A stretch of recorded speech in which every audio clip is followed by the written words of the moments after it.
guess so, it's here. I stayed up last night and something like that. Not on purpose. I stayed up about 10 to 8. Yeah. I didn't do it on purpose. I just was playing the band and heard all the fireworks going off. So.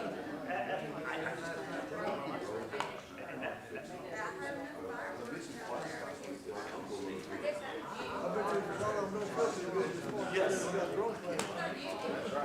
What's it called? Christ Texas. I'll get yours. I like that. He's live. Well, I thought I was wondering what the I heard. I was listening to it, but I was wondering. I thought the title of the book was Comparison of Jesus to Moses. Yeah. We move on to 18, where it describes, I raise up for a prophet like you, all that point of Christ. New Testament, what was it? I'm going to allude a little bit to that in class. So, good morning. Good morning. All right. It has been an exhausting week for so many different reasons. So hopefully everyone had a great Christmas and a happy New Year. I had a very happy New Year because I was in bed by 10 o'clock and I slept very well. So I don't know about the rest of y'all. If you have not seen on Facebook or Light Post, I put out there that some were talking about maybe doing a game night or having some type of gathering tonight after evening worship. They had talked about possibly doing it for the New Year's, but that hadn't really taken place. So I put something out there, maybe tonight, if y'all are interested about after worship, getting together, maybe having some snacks and playing some games. I think Dole, Linda, I think the Townleys. There's a few people that had signed up if you're interested. Just get with one of them. I'm not sure if I'm going to go. I'm still I'm not sure if I'm 100% yet. But I don't know. We'll see. I'm just kind of taking things one day, 1 hour at a time. So anyhow. All right, we are in chapter 2-ish, maybe. And I say that because I really do appreciate Doyle stepping in and teaching those two classes. On the 18th, I was in Tennessee, and so he was teaching the class for me while I was visiting my children. Katrina and Sam were going to go, but he became sick.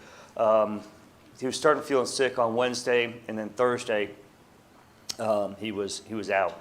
So she stayed home with him, and then I went to Tennessee. Came back on Monday. It was raining. Scout helped me unload my truck, and I think that was the tipping point right there. And then I had a migraine for a good week or two, and so that following Sunday, Dole then taught again, which I appreciated. I listened to both lessons. He actually got to about chapter 3, verse 7-ish. He did make a comment that I'll probably go back over. I only want to just make a few comments on chapter 2, but then chapter 3 is I will go in a different direction than he went, which I do really appreciate it, and it was good listening to that class. I learned about that book. You said your uncle wrote? His uncle wrote, which sounds very interesting, and I'll make a couple comments in regards to that topic. All right. So,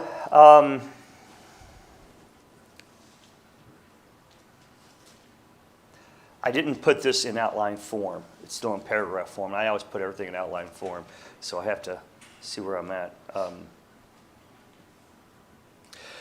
One of the things that Dwalt brought up in the lesson was the comparison between Moses and Jesus and the similarities between the two. And it is a very interesting study, and it'd be fun to have a study like that. And so I want to kind of look at a little bit of that idea. And when we look at Moses and we look at Jesus, and so from the very beginning, both of these men, when they were born, or even before they were born, there was a decree to kill the males. So Pharaoh put out that decree. Herod put out that decree. And both of these men, their lives were spared with the help of God. So that's just one similarity between the two. Both of the Moses and Jesus lived phenomenal lives. When you think about all that these men have done, what they stood for, they represented the people of God, and they were obedient servants to God. Now, Moses, unlike Jesus, he was sinful. Moses was a very sinful person. When you look at Exodus chapter 2, verses 11 through 15, murdering someone, then try to cover it up, we can see that Moses was not a perfect person. And Jesus, in contrast, he lived a sinless life. Hebrews chapter 4, verse 15. Jesus is the only one, and could be the only one, that would redeem humanity back to God. He was the perfect sacrifice because of his sinless life. In Matthew chapter 26, 28. So both Moses and Jesus were God's spokesmen. It was through Moses that the law came, John chapter 1, verse 17, but it was by Jesus who would deliver the law that would actually redeem humanity from their sins. The law of Moses could not. It just kind of pushed everything forward. This new law was not given on tablets of stone, but rather written on the hearts of man.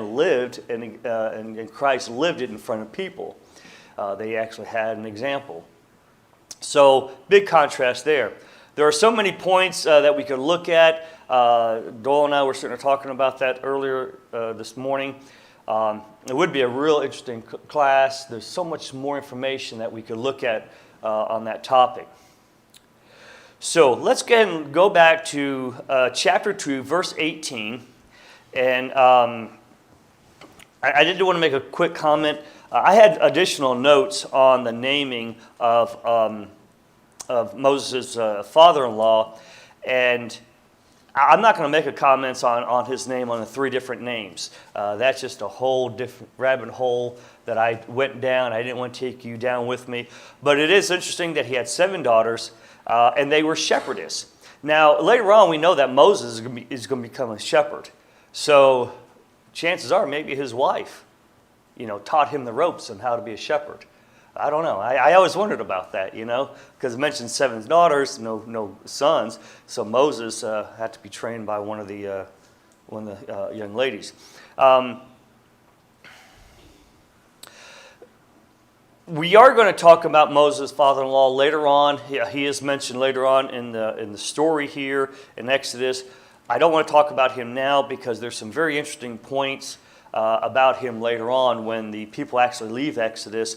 And he actually joins them, and he talks to Moses, and he talks to the elders, and he talks to the people. And that's where I really want to bring more information about him. But he is called a priest of Midian. Some controversy as far as what is actually meant by, is he a priest? What kind of priest was he? So we're going to kind of look at that a little bit more down the road. We don't learn, he's not mentioned again until chapter 4, verse 18, when Moses goes to him and asks for permission to leave and go back to Egypt to see if his brothers are alive. The context there, brothers, meaning that the Israelites. He just wants to see what's going on with them. And that's when he is called Jethro in chapter 4, verse 8. So we'll talk more about this man later on in class. Now in verse 21, we see that Moses was content. Look at that verse. The word content. He was content with his life. He was content with his wife. He was content with his son. He lived there 40 years. I'm happy being a herdsman. Very happy. All right, and I'm bringing this up very specifically and try to drive it in. He was content. He was happy. Everything was going well. So for 40 years, he lived this life and he was content. He could go where he wanted to go. He was just happy. And then in verse 23 it tells us that Pharaoh had died and the children of Israel groaned because of the bondage from the Egyptians. Now, we had talked about this, and I did spend a lot of time on the Egyptian, talked a lot about Pharaoh and stuff like that. And one of the points I made was that we tried to narrow it down who the Pharaoh was, which was a huge rabbit hole. But the Israelites, one thing I wanted to make sure that we all understood, the Israelites were being persecuted for a long period of time. It just wasn't a short, no, it's been going on for years. And so even after Moses left, it continued. And so we talked about this bondage, and we talked about the difficulties that the Israelites face. And as chapter 2 closes, we see that it closes with the statement, and God looked upon the children of Israel, and God acknowledged them. And I bring that, and I'm emphasizing that. He acknowledged them. Now, I found that interesting, that he acknowledged them.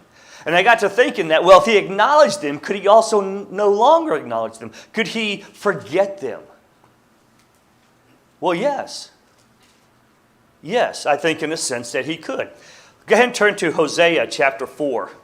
And if I get a reader for that, Hosea chapter 4. If you get there before I do, raise your hand.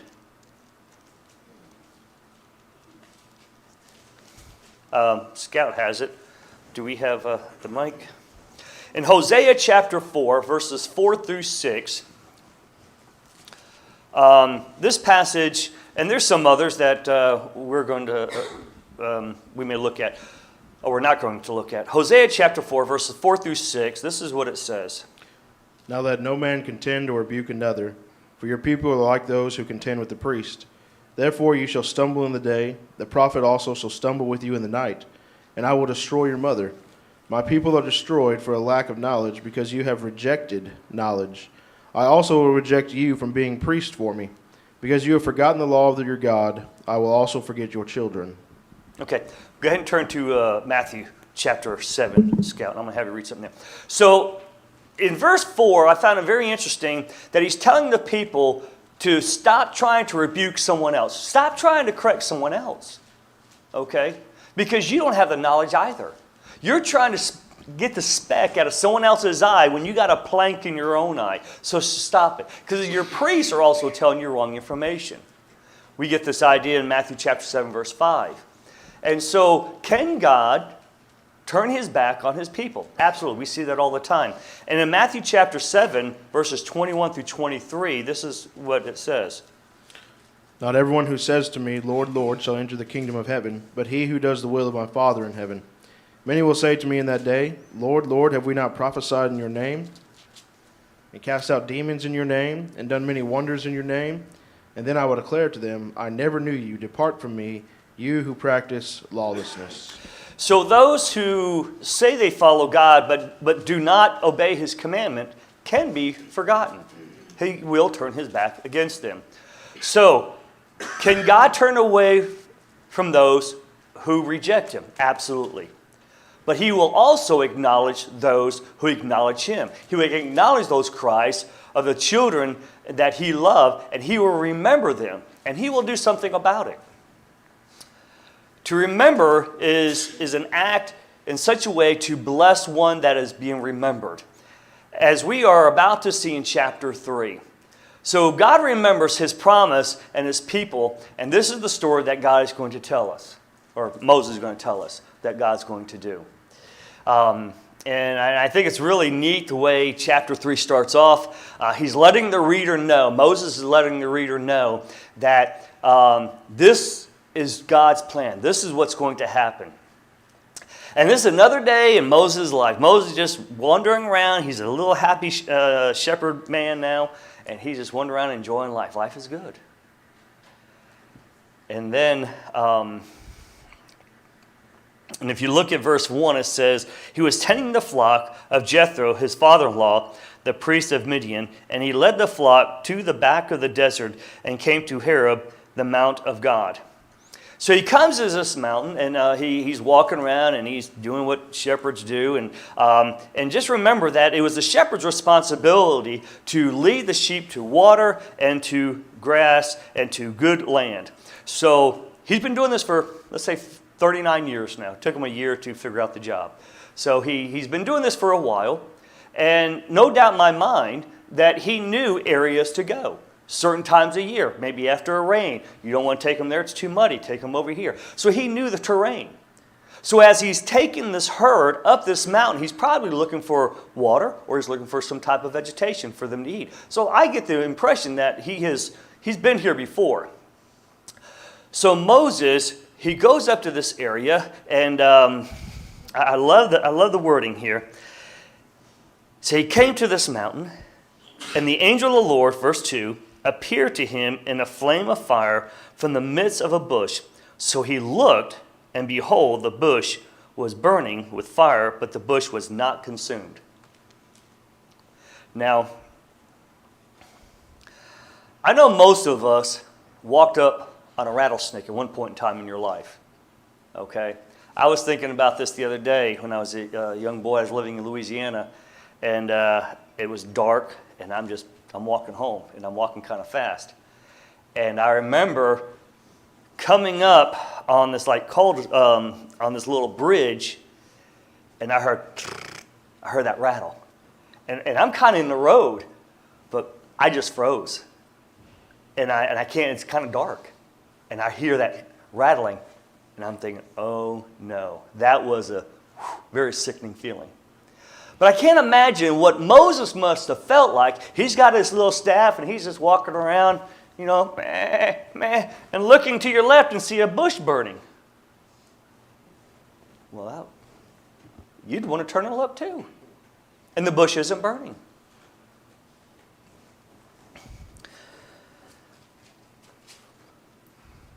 Verse 3. I will now turn aside and see this great sight, why the bush does not burn. This is what Moses said. Now, remember, Moses is writing this. I never kept a diary. But for those who have kept diaries, I don't know what you write in them, but you probably recount some conversation that you may have had and you wrote it down. But can you imagine what Moses, seriously. Then Moses said, I will now turn aside and see this great sign, why the bush does not burn. I just, so much humor is inside my head on that statement right there. And then in verse 6, when the Lord saw that he turned aside to look, God called him. Moses is walking, he sees the bush, he does a half left face, and he starts looking towards the bush. God's got his attention. And he starts talking to him. Now, what he recognized, let me make sure I get this right. Both in verse 4 and verse 6, we are told that this is God. This is Yahweh, the Lord. It is the angel that appeared to him. Some believe that this is Jesus himself speaking to Moses. The text does not tell us this. But in verse 4 and 6 tells us that it is Yahweh, the Lord, speaking to him. Now, could this be Yahweh in earthly manifestation? What Moses saw was a flame of fire in a bush. When he recognized it, it was a hint of the presence of God who made a flame of his angel. Now, go ahead and look at Psalms chapter 104. And in this passage, a really, really neat passage, Psalms 104.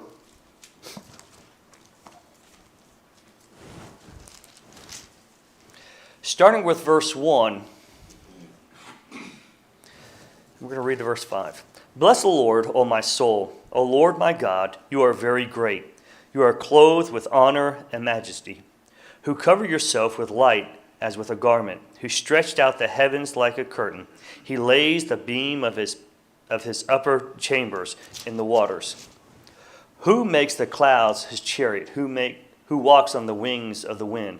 Who makes his angels spirit, his ministers a flame of fire? You who laid the foundation of the earth so that it should be not moved forever. So we see this bush burning. God manifests himself in it, and then God speaks to him.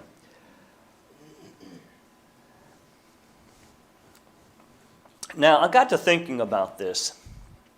You know, in East Texas verbiage, when Moses wrote, and I turned to have a look-see at this bush, I wanted to know what was going on. It caught his curiosity. He was curious. And so when he went closer, God spoke to him, and he said to him, Moses. And Moses said, here I am.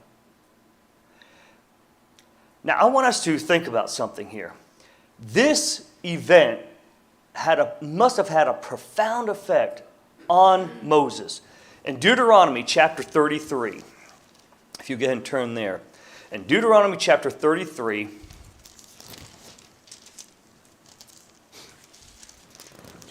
verse 1, what we have here is Moses is going to be dying, and before his death, he gives a blessing to the children of Israel. In each tribe, he gives a little blessing here. If you drop down to verses 13 through 17, we see that he gives his blessing to Joseph.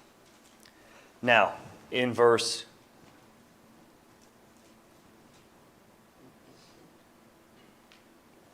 16, it reads, with the precious things of the earth and its fullness, and for the favor of him who dwelt in the bush. So he is talking about God here. He is the one that dwelt in this bush. And he is talking to God from this bush that is not being consumed. Now, think about you out in nature, doing whatever, in your garden, whatever, and this manifestation of flames comes from some type of vegetation, and God starts speaking to you. Thinking about who you are. Think about who Moses was.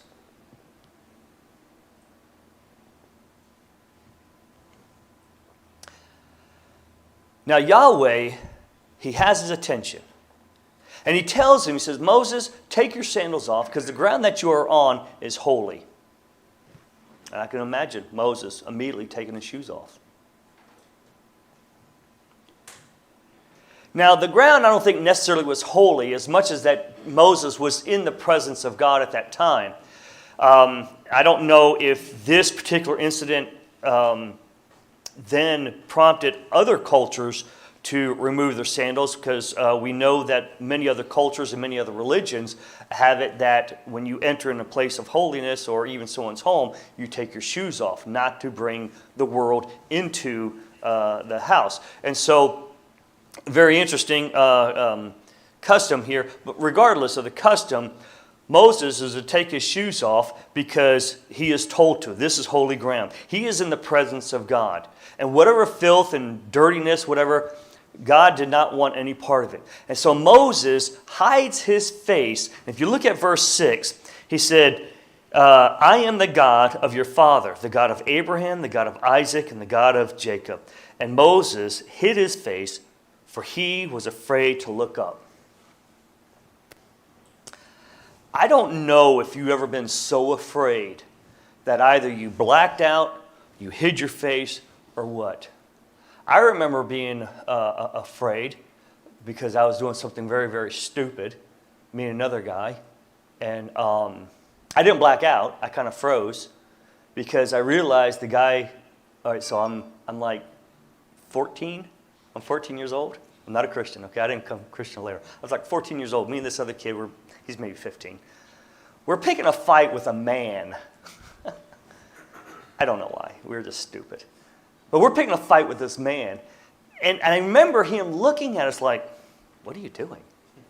I mean, literally, I'm like this, looking up at the guy, and he's looking down at us like this, and we're trying to pick a fight with this guy. And I just remember him putting his jacket like this, and then that's when I saw the pistol. That's when I froze. That's when I was like, whoa, you know. And how long I sat there, I don't know, but I remember turning to my friend and said, we need to go. I think that's probably one of the most scare times, besides falling asleep at the wheel and almost driving off the road. That was pretty scary. But I can't imagine what Moses what was going through his mind, that experience. Life is good. I'm enjoying myself. I'm a shepherd. Oh, there's a bush burning. Let me go see what's happening. Then someone speaks, tells me to take my shoes off. Next thing I know it, my face is down on the ground, my shoes are off, and this bush is still burning.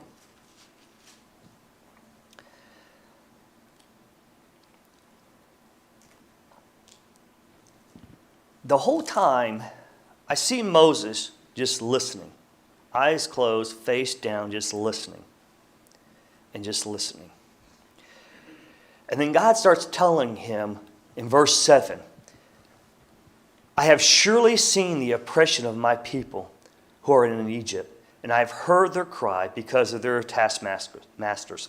For I know their sorrows, so I have come down to deliver them out of the hand of Egypt, of the Egyptians, and to bring them up from that land to a good and large land, to a land flowing with milk and honey, to the place of the Canaanites and the Hittites and the Amorites and the Perizzites and the Hivites and the Jebusites. Now therefore, behold, the cry of the children of Israel has come to me, and I have also seen the oppression with which the Egyptians oppressed them. So God is revealing to Moses that I see that, I acknowledge that, and I see it. And I'm going to do something about it, Moses.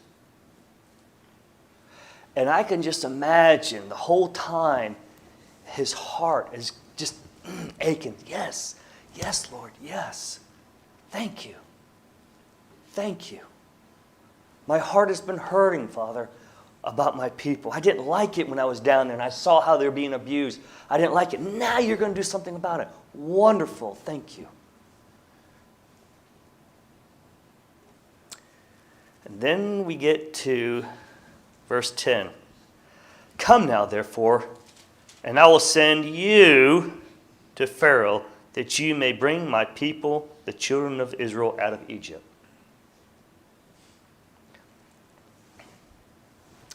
I'm sorry, what'd you say?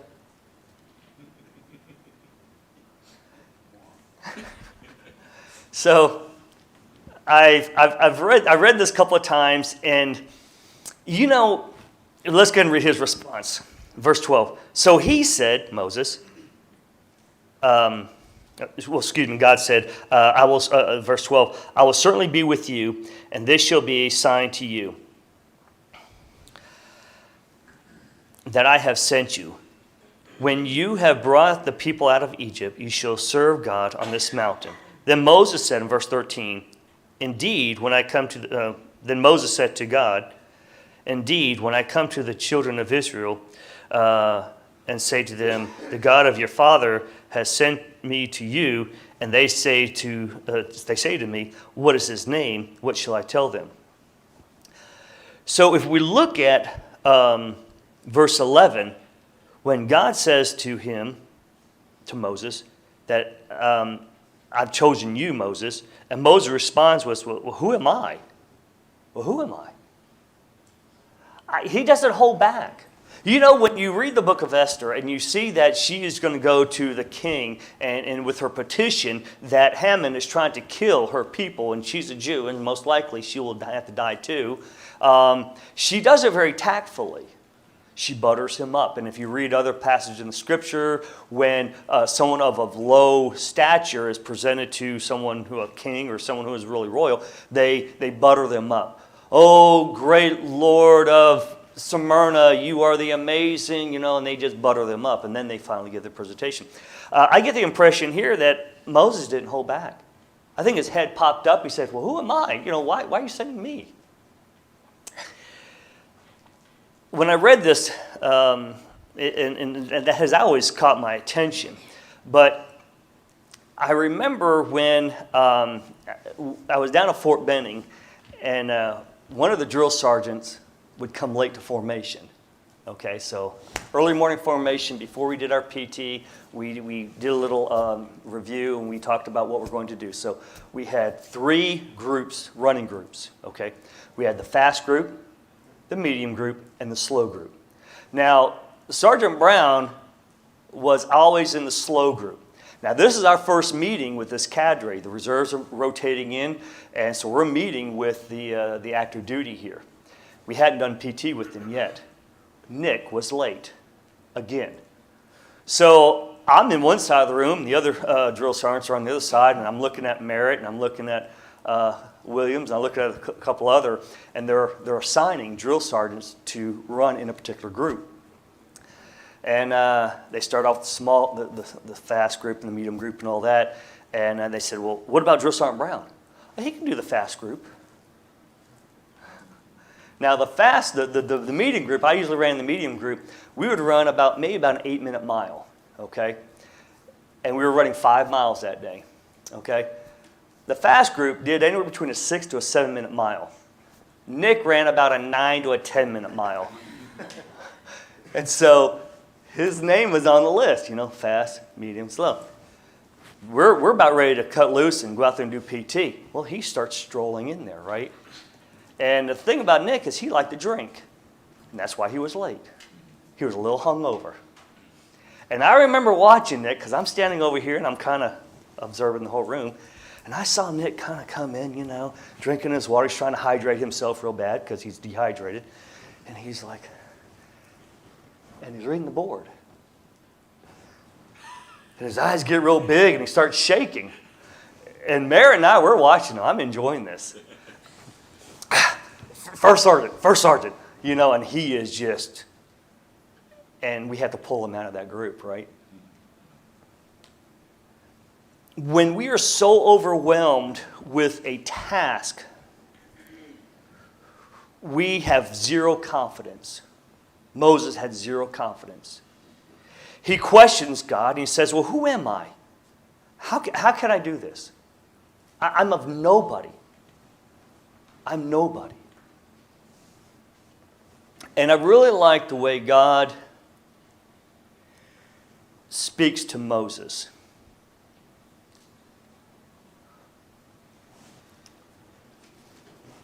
Not only is Jehovah our God, our Father, and our Creator, but He also has compassion. And I emphasized the word earlier of acknowledging. You see, He acknowledged the suffering and pain of the Israelites, and He can also acknowledge your suffering and pain. The Israelites endured this for many, many years, and sometimes we endure pain and suffering for many, many years, and we don't understand it. For me, one of the hardest things in life is to endure that without knowing why or what's the outcome. But is it really for me to know the outcome? Is it really for me to know the lesson? Maybe the lesson is just believe in me, obey me. And maybe that's what we needed to focus on.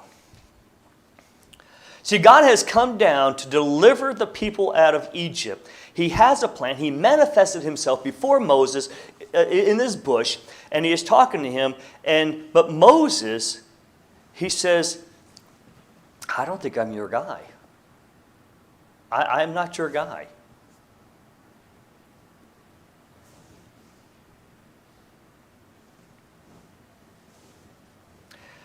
If we look at this, let's get a look at the promise here. In verse 12. So God said to him, I will certainly be with you, and this shall be a sign to you that I have sent you. When you have brought the people out of Egypt, you shall serve God on this mountain. Now, this is not some deep scholar. I didn't get it from someone. This is just me reading this passage over the years, and I've always wondered, what was the sign? What was the sign? So I read between the lines. And I see 3 things that God has given Moses to remember that He is with them. He has given him 3 things. The first thing I see is that God will give Moses the assurance that Yahweh is with him. He will give him a sign that God is with him. That this promise that God is giving Moses is his word, his declaration of be with him. He will be with him. That is my commitment to you, Moses. Number one. Now, this declaration that he has given to Moses, he wants Moses to be completely faithful to him. Same with us. The sign that God has given us, he wants us also to be faithful to him. He wants, and the faith is demanded. God's word, his Bible, demands that there is faith, and most importantly, obedience. Moses also had a physical sign, a physical assurance that that bush was on fire and was not being consumed, was another physical sign that God is with him. We looked at Deuteronomy. He brings it up there. I mean, that's something you're just not going to forget. And then last, he says in verse 12 that you shall serve God on this mountain. The mountain that he's talking about is Mount Horeb and Mount Sinai. They're both the same mountain. They're just interchangeable names. The mountain was over 7,000 feet high. So you could see it from a good distance. As a matter of fact, they spent a lot of time around it. Later on, he's going to get the Ten Commandments from this mountain. So this mountain was another reminder that God was with him and will be with him. So as Moses was running around the desert, and he probably looked in the distance and saw that mountain, he probably remembered, oh, I remember that burning bush. I remember this. I remember that. And I remember his commitment. We all have little triggers in our mind. Maybe it's a smell, or maybe it's a picture, or maybe a sight. And it brings back memories. These three are things that God brought to Moses and said, I will be with you. Don't forget. When Moses was frustrated, when he was weak, when he was challenged, all he had to do was look at that mountain and remember, God is with me. Before we get into verse 13, what are your comments so far?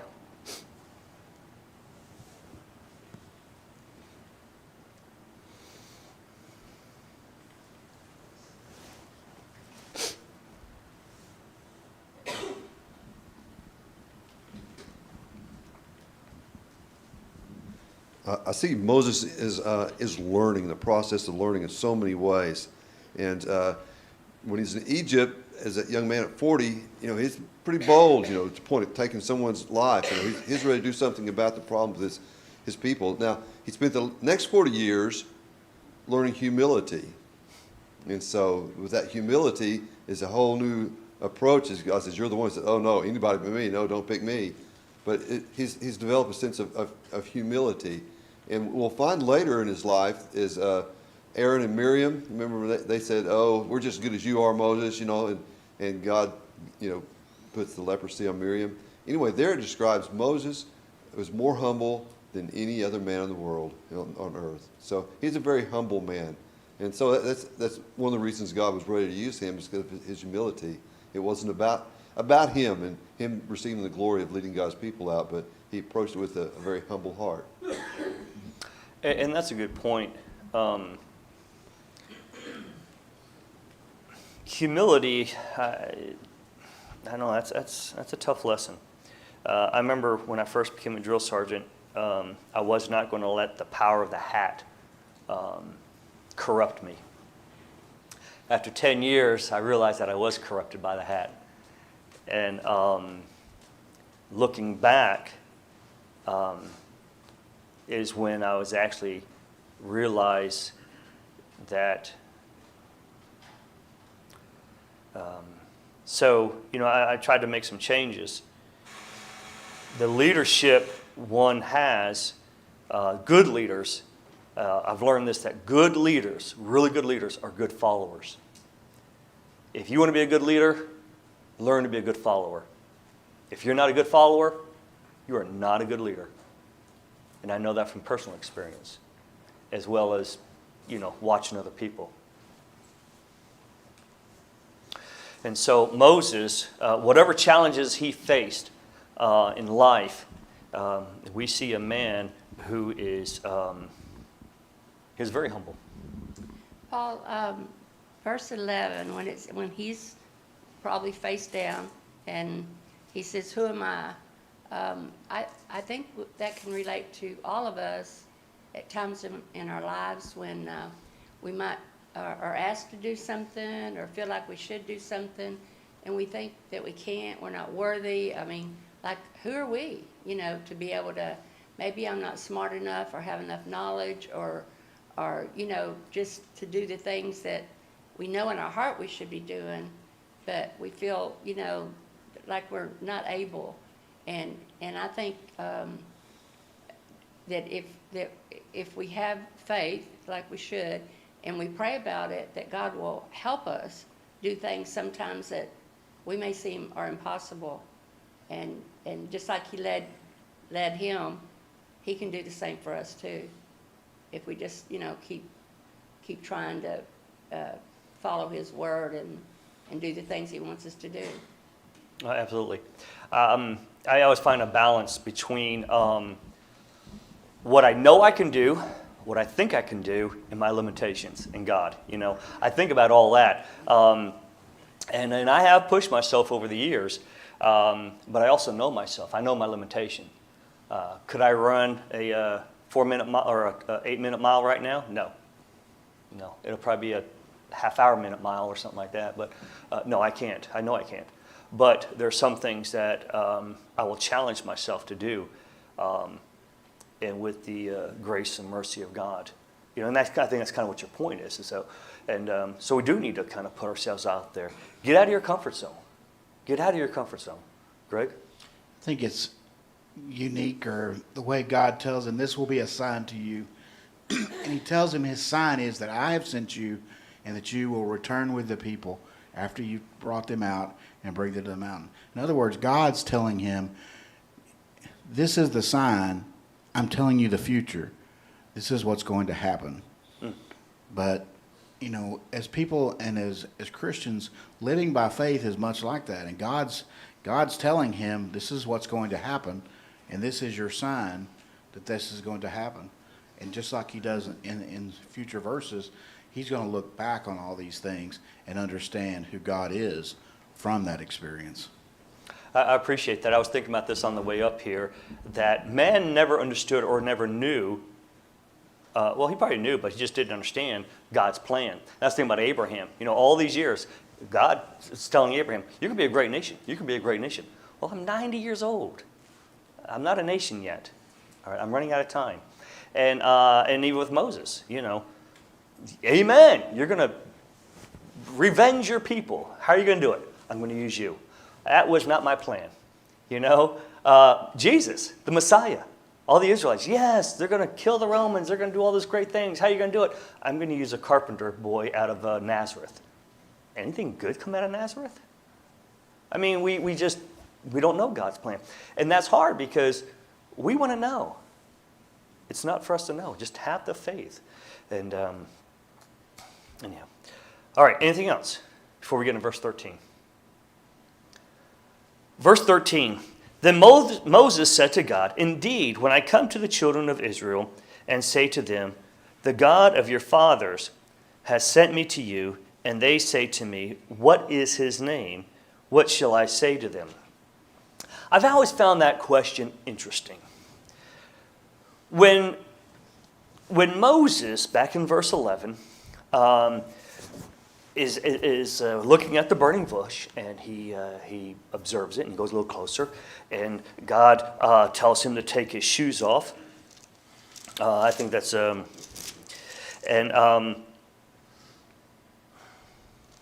that's actually chapter 2, I think.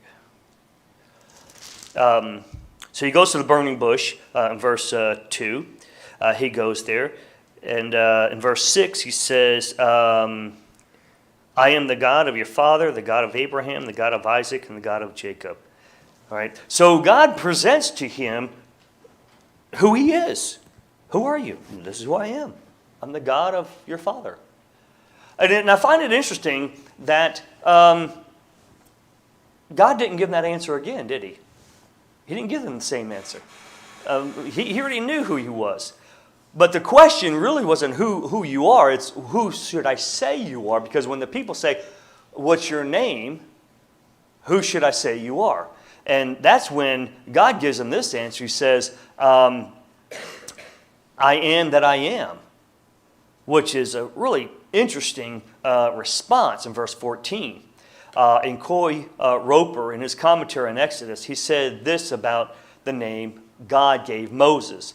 The first part, I am, is similar to the divine name Yahweh, which in most English Bibles translated as Lord. When God uses these words combined as his name, he says, I am who or what I am. Or another way of saying it is that I will be who or what I will be. He is in control and there's no one like him. There's no other God. I will do what I want to do. I will be who I want to be. I am who I am. That is who you're working for, Moses. And that surpasses all the other gods in Egypt, which we're going to look at that maybe next week, part of it. Thank you for your comments.